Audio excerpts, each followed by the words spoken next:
No nosso estúdio em Brasília, a gente recebe o presidente do Conselho Federal de Medicina, Roberto Luiz Dávila. Doutor Roberto, muito bom dia. Bom dia.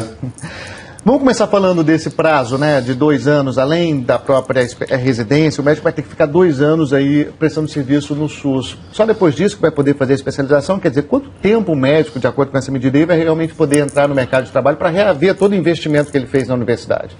Bom, 6 com mais 2, 8, e existem especialidades que levam até 5 anos, então 13 anos. Ele entra com 18 anos na escola de medicina, vai sair com 31, 32 anos, aí é que ele vai começar a sua vida profissional.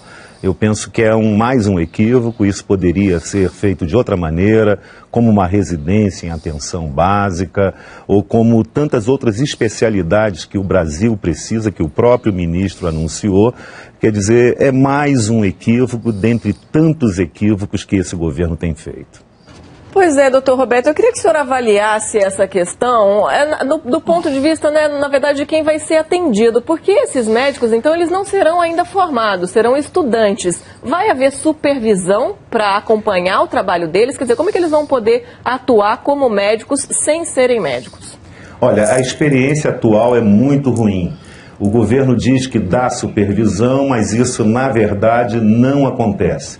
Em muitos programas de residência médica em hospitais, nós estamos trabalhando com a Comissão Nacional de Residência Médica, fechando programas exatamente pela falta de supervisão. Os residentes ficam sozinhos, abandonados, em plantões seguidos e sem a supervisão. Então, se isso falta num programa que tem mais de 40 anos, um programa vitorioso como a residência, com todas as nossas reclamações, não há supervisão, eu temo que isso também não acontecerá nesse novo programa do governo.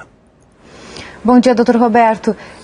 Eu queria saber do senhor se faltam realmente médicos no Brasil ou os médicos eles estão mal distribuídos, concentrados nas grandes cidades, e se esse é o problema, é porque o governo federal não consegue tornar os hospitais públicos, nas cidades do interior, nas cidades mais afastadas, atrativos para os médicos brasileiros. Porque faltam 2 coisas importantes que, se ontem tivessem sido anunciados, nós estaríamos aplaudindo essa medida. Faltou ser anunciado 10% de investimentos em saúde a partir da receita bruta da União, porque o governo adora comparar com o Reino Unido, com o Canadá, mas são países que investem mais de 70% do gasto total em saúde, mais de 70% é dinheiro público. A Inglaterra investe 84%, ao passo que o Brasil investe somente 44%. Então, não há investimento, não há dinheiro. Esse é um ponto grave. Por isso que os hospitais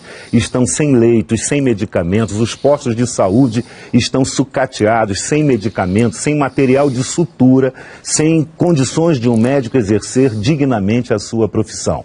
O ponto número 2 é que não tem uma carreira de Estado, que essa sim fixaria definitivamente o médico no interior. Nós estamos cansados de enjambração, do jeitinho, de bolsa. Nada disso resolve e entendemos que essa medida é uma medida meramente eleitoreira. Doutor Roberto, o senhor falava na comparação aí com o Canadá e também a Grã-Bretanha. Outra justificativa para esse aumento aí, por exemplo, vamos falar desse serviço obrigatório civil, o Conselho de Medicina está chamando até inclusive isso, né, dessa forma. Uma forma parecida colocada nos Estados Unidos para os estudantes de medicina. Eu queria saber se o senhor concorda com isso e se não, qual é a principal diferença desse plano anunciado especificamente sobre o tempo de estudo com os Estados Unidos? Veja bem, um plano que passa a ser um serviço civil obrigatório, ele deveria vir do Congresso Nacional após discussão ampla com a sociedade, com as escolas médicas. Existe um projeto de lei no Congresso, da qual nós já participamos de audiência pública, e isso há muita dúvida da eficácia desse programa. O governo não esperou por isso, o governo sequer respeitou o Congresso Nacional, não perguntou, existe uma Associação Brasileira de Ensino Médico, que o governo não perguntou. Existe o Conselho Federal de Medicina, que é uma autarquia para fiscalizar o exercício da profissão. Isso também não nos foi nada perguntado e, de repente, ele tira isso da manga. Aliás, esse programa Mais Médicos também é assim, tira como se fosse a solução de toda essa desassistência que este mesmo governo, ao longo dos 12 últimos anos, promoveu toda essa desassistência e esse sucateamento. Pois é, então, não funciona porque precisamos de especialistas, precisamos de médicos da atenção básica, mas não dessa forma, não de maneira autoritária. Pois é, doutor Na maioria Roberto, dos países, isso acontece nos países totalitários. Diante desse cenário que o senhor está apresentando para a gente aí, a gente vê que existem servidores públicos ou pessoas que trabalham nesses órgãos em diversos setores. Existem promotores, procuradores, juízes em vários estados brasileiros e a concorrência é grande, inclusive, para trabalhar nessas áreas. O que, na sua opinião, falta no setor de saúde para que esses médicos sejam atraídos também?